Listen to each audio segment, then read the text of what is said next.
Good morning and welcome to Office Hours with AvaTax. I'm Wayne Myer, an engineer here with Avalara, and I have in the room today with me one of my special guests, Indy Anderson. I also have with me Jeff Meisner and Ted Spence. Hey everyone. Hello. And today I'd like to cover landed cost. I've been working on landed cost for about the past year. The topic is about as thick as rocket surgery, and I have actually developed some blog posts around landed costs. Even internally, what I've been running into is engineers have questions around how to use landed cost and what is an HS code. Can I ask you just to start, what is landed cost? Like, not everyone hears the term landed cost. Yeah, you mentioned rocket. What does it have to do with rocket? Has everything to do with rockets. Nothing to do with rockets at all. Landed cost is the total sum of taxes, duties, tariffs, shipping, and insurance for shipping a physical good to a different country.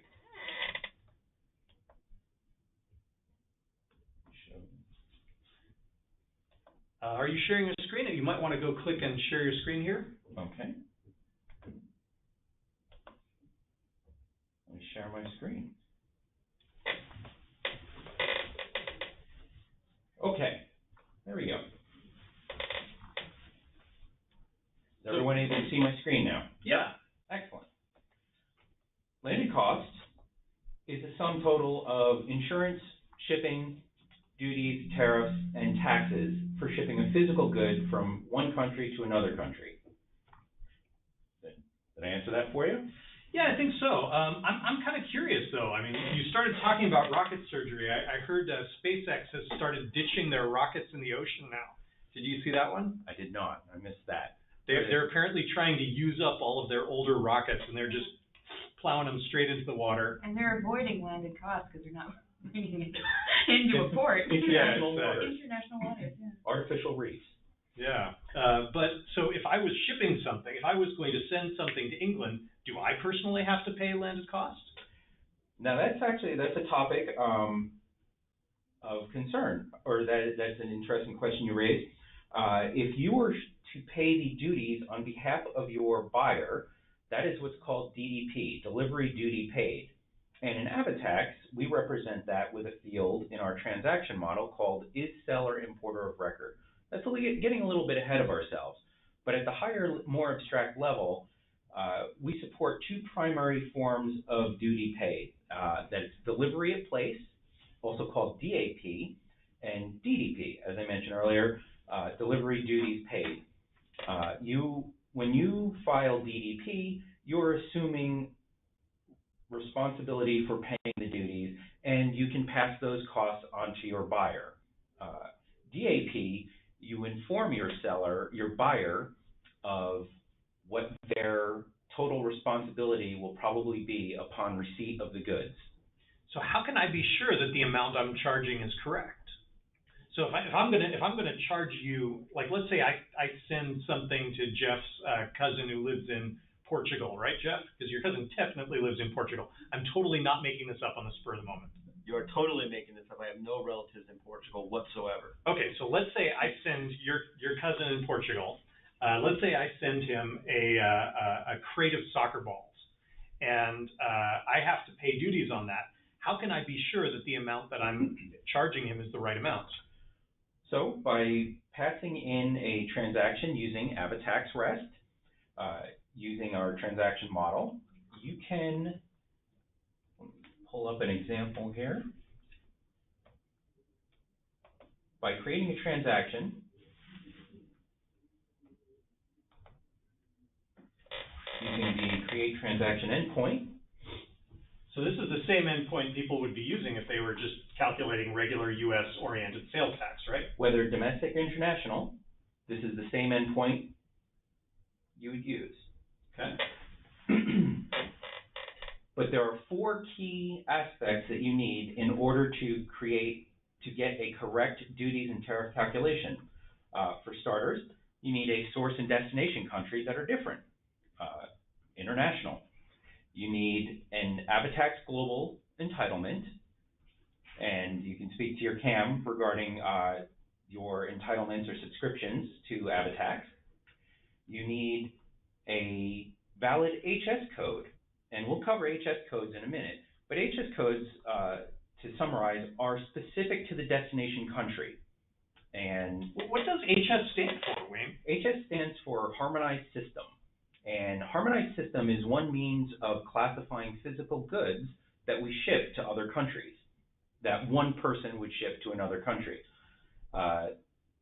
Typically, a correct HS code might be 8 to 13 characters, but they can be as high as 18 or 20. Holy crumbs. They can have alphanumerics. In general, between all countries, the first 4 to 6 code characters, usually numbers of an HS code, are the same for every country, for every physical good. Beyond that, it turns into chaos. So can you show me some examples of HS codes that I can look at? I'd be happy to show you some HS codes. And in REST, we have actually created endpoints to help you search and identify for HS codes to ship your goods. So if I'm looking up those soccer balls that I want to send to Jeff's non-existent cousin in Portugal, I could use this endpoint. I could call this API, and I could try to figure out what the HS code for for soccer ball is. That is correct. Probably we would start with a different kind of ball. Okay. And we're just going to load up our Swagger endpoints here. Is this same API also available on the developer site? Could I find it there too? This is available on in production, in the sandbox, and our developer sites. Okay. All of this data is live, and the HS code data is regularly scraped by our content teams and kept up to date with regular content updates, similar to our tax information. So under the definitions, we have these cross-border endpoints. And continuing with your question about what are HS codes are hierarchical. They start with sections, chapters, headings, move on down through subheadings, and finally classifications. Sections are the top level, and they're identified with a different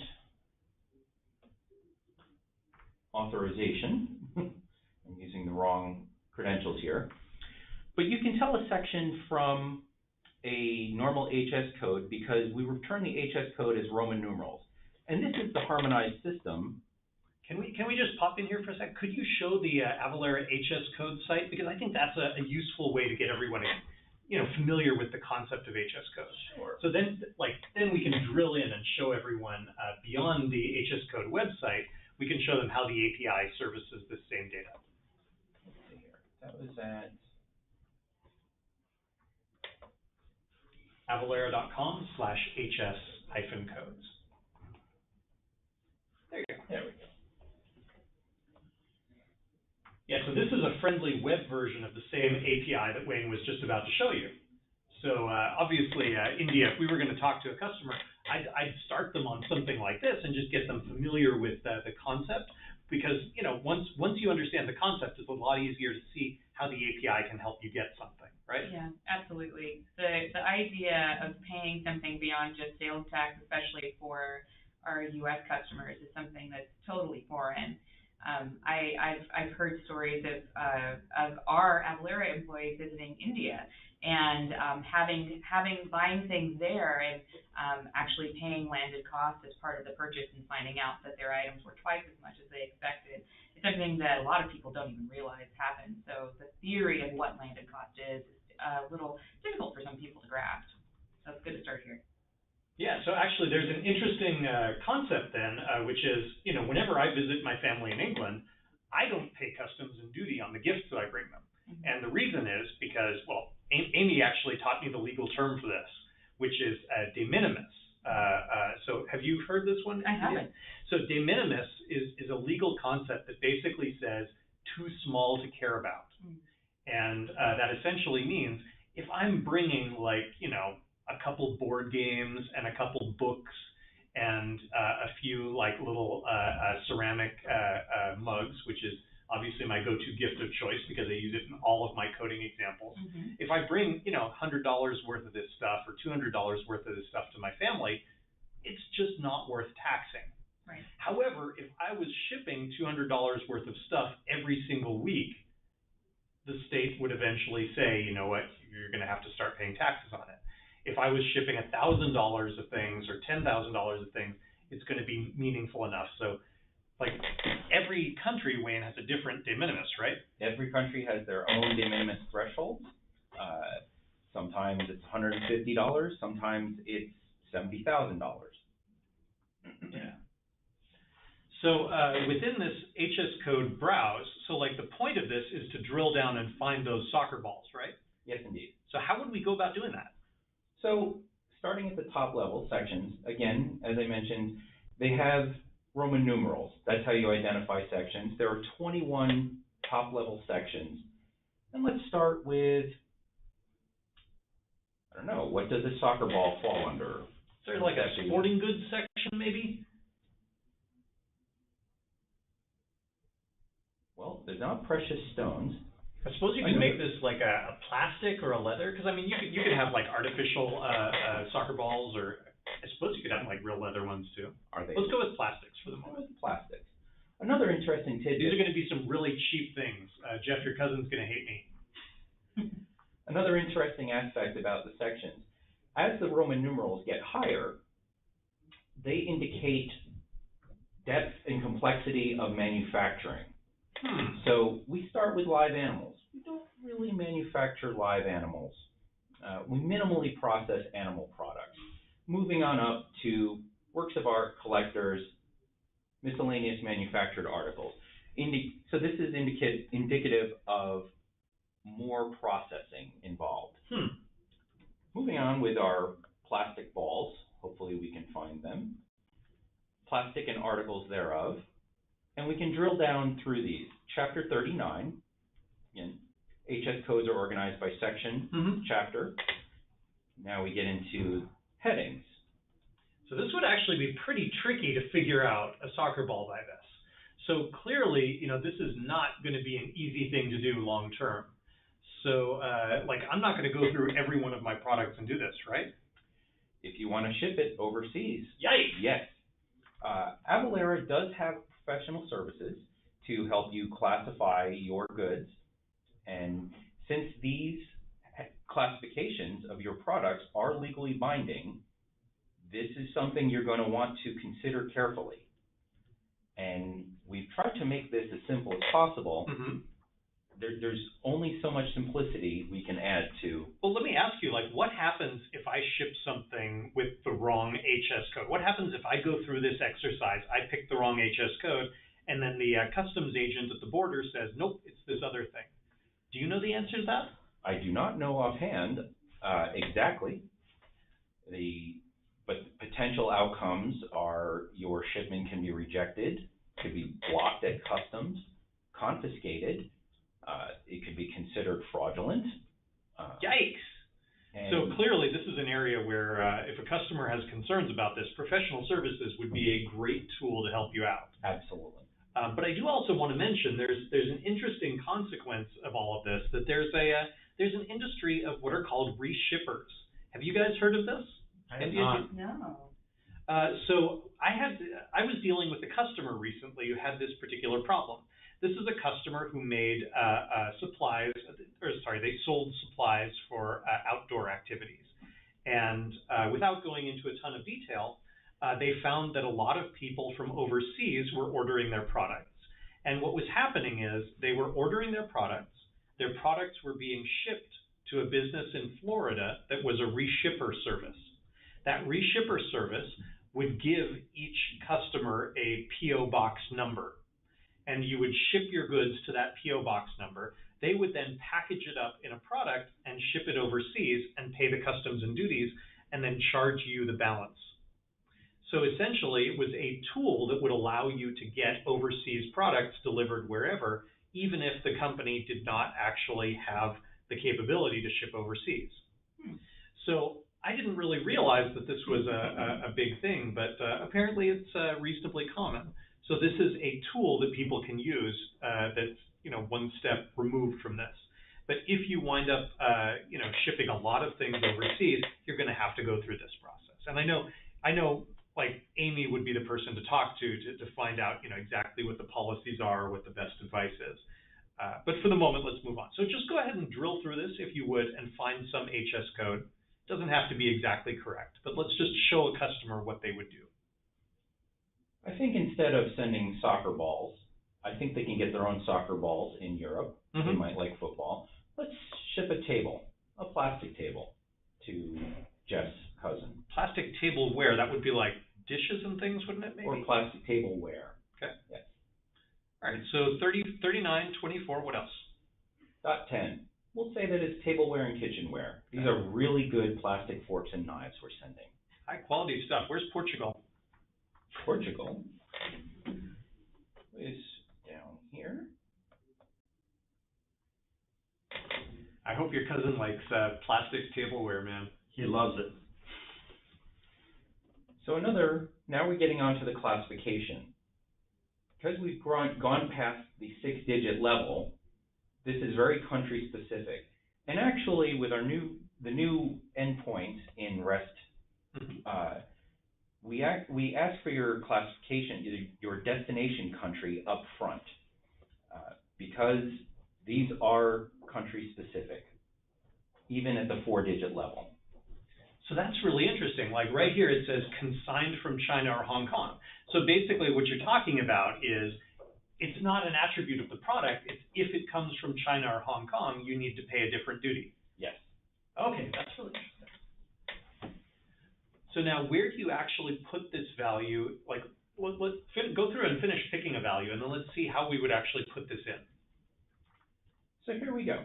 We have harmonized tariff code of 3924100019 to send to Portugal. And you notice here in this section, it says this code also applies to, well, that looks like a lot of European countries. That's because Portugal is actually part of a system called TARIC. Little side note. And most of Europe is on the TARIC system, which is an agreed means of classifying their physical goods. So, if we're creating a transaction,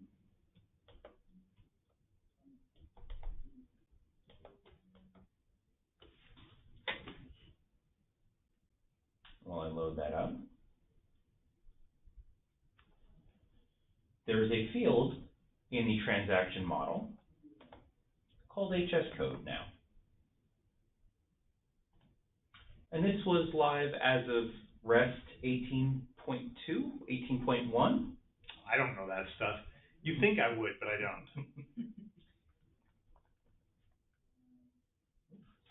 And the good news is I'll sidetrack while Wayne clicks through on this. I just want to mention to everyone, we publish patch notes on the developer site. So if you're ever curious, like what release something came in, you could actually go into the patch notes, and we try our best to make them easy to skim through. It's really easy for patch notes to just descend into unreadable technical details, but I try really hard to make them something that people could generally digest. So if you're ever curious to go back and look at when AvaTax released a feature, try it. I'd love your feedback. Please post on the community forums and let me know if I can make patch notes better. Yeah. Sorry, please continue, Wayne. Sure, thank you. In the transaction line model, there is a new field, HS code. And this is where you would include your HS code. So we'll just grab this example transaction line model because we're going to send this along.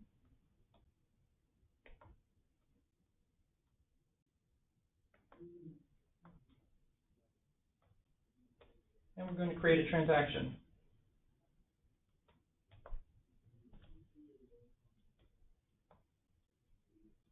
Let me expand that so that's a little more visible.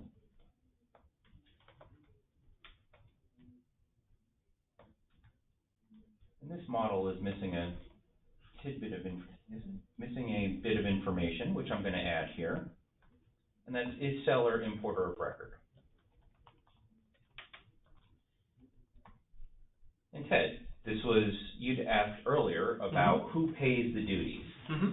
Installer importer of record is our equivalent, is how we classify DDP versus DAP. And we're going to say that this is true.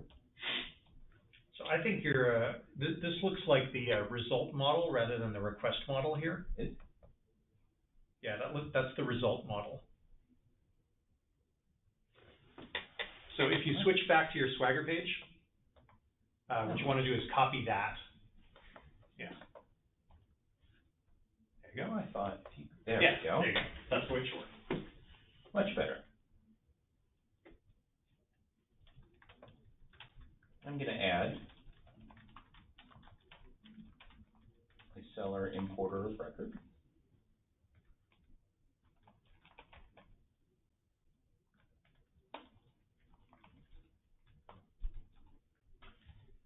And for the line, I'm going to add HS code.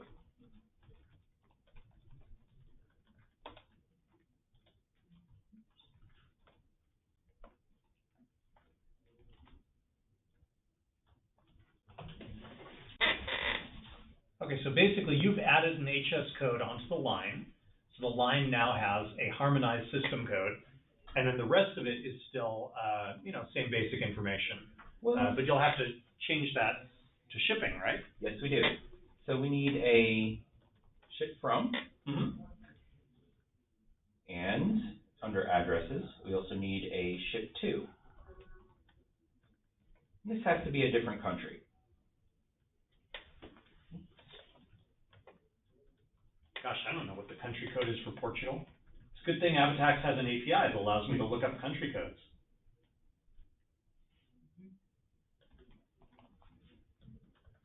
You guys don't think that's nearly as impressive as I do. I mean, it is so useful. Maybe it's just me, but like I've had to build a whole bunch of little desktop programs, and every one of those desktop programs or web pages or whatever, they all had to have a drop down for country selector, and every single time I had to Google to find a list of country names. I mean, in my time in support, I certainly didn't have a Wikipedia page with ISO codes, etc., bookmarked or anything like that to help. I can totally see the usefulness. Yeah. Well, and it looks like Portugal is PT. PT, all right. Or the ISO 3166-3 is PRT. The 3-character code is PRT. Yeah, but the good news is AvaTax will work with either PT or PRT or just the name Portugal. So we'll actually handle all of those.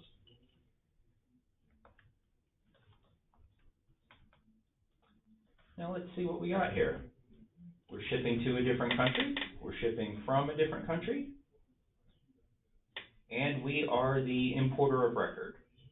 Got an HS code. I think HS code should probably be in quotes, shouldn't it? It's a string. It is because it could have text rather than numbers. Good catch, Ted. Thank you. And just for reference, everyone listening on the phone, this is part of why we publish software development kits, is because if you're hand assembling your JSON, it's really easy to make a little typo.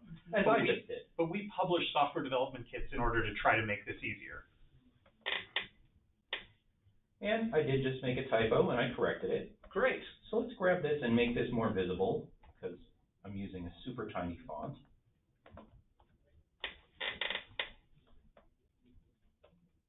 Zoom this in.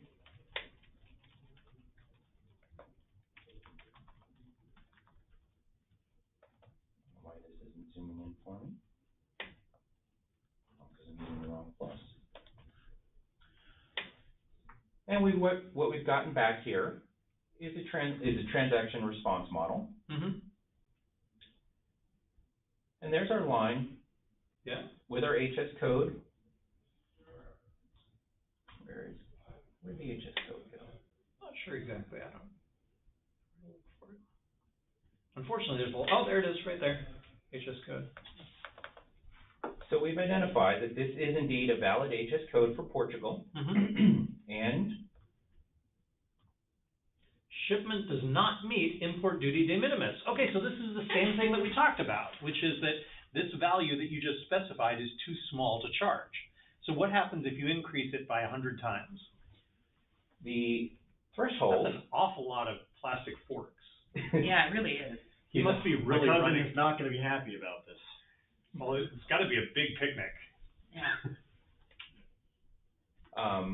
And REST tells you what the de minimis threshold is. Good, good. Both in your destination currency and the source currency that you designated in your transaction. So let's increase this above the de minimis threshold. Because we just want to pay some duties today. We'll say that's just 160, I believe that was actually 180. We'll just say 200 to be safe, USD. I appreciate you're trying to keep forks out of the hand of Portuguese.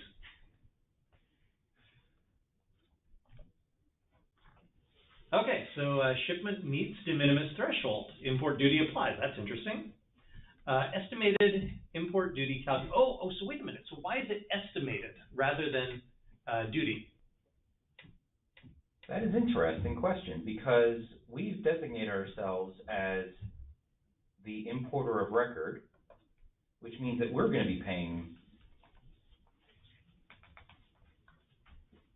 So maybe there was a typo there or something? I think there might be a typo. Again, I'd like to put another pitch there. This is another great reason to use the SDK because we'll make sure that everything is spelled out correct in it. But hey, this is the process that everyone has to go through in order to get your international import duties calculated. Seller importer of record. Could you put true in quotes to see if that affects it?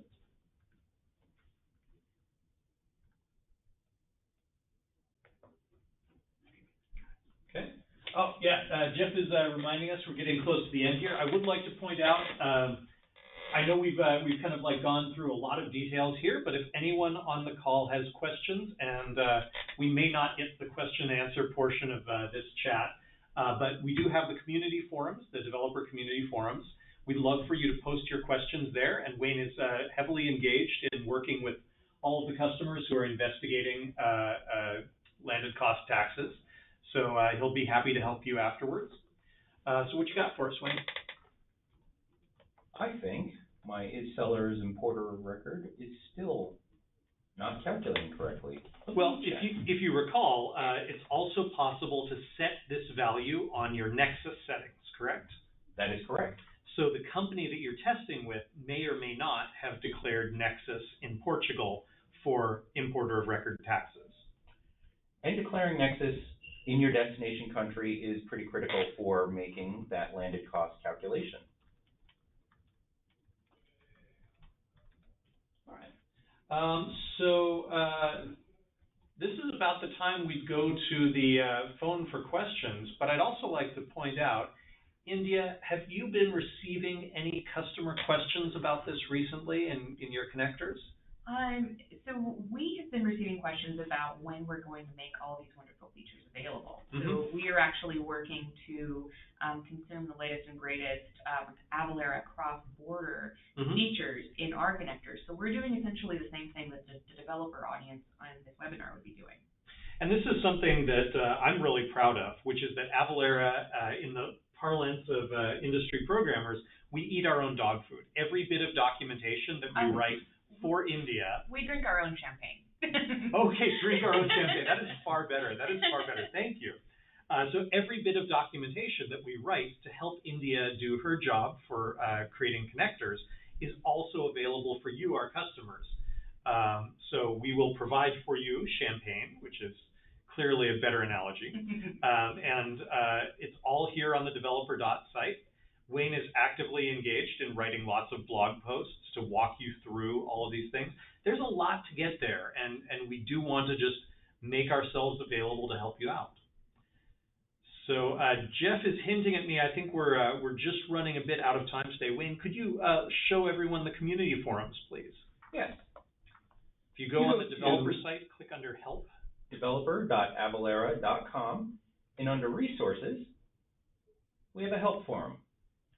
I and my team monitor this daily and throughout the day, typically PST hours, but sometimes after hours, and we strive to be very responsive on this forum. And this is a really great way to get prompt help directly from my team here at Avalara. Yeah, so we have a lot of developers posting questions, and we're really eager to speak to you. So I'm sorry we didn't get to Q&A today, but if you do come to this call and you have some additional questions about customs and import duties, please post them on the forums and we'll get you an answer. Final thing I'd like to mention is, could you also show the Crush link? We have a conference that's coming up where we're actually, we have a variety of sessions and an entire developer track dedicated to answering your questions and helping you incorporate all of these cool new features into your tax software. So if you're interested to come out and meet with us, meet with me and my team, come and join us at Crush, and we'd love to talk to you. Thank you very much for spending time with us. Wayne, thank you for hosting. This is fantastic. Thank you. Thanks, Wayne. Thanks, Ed. Jeff, thanks, India.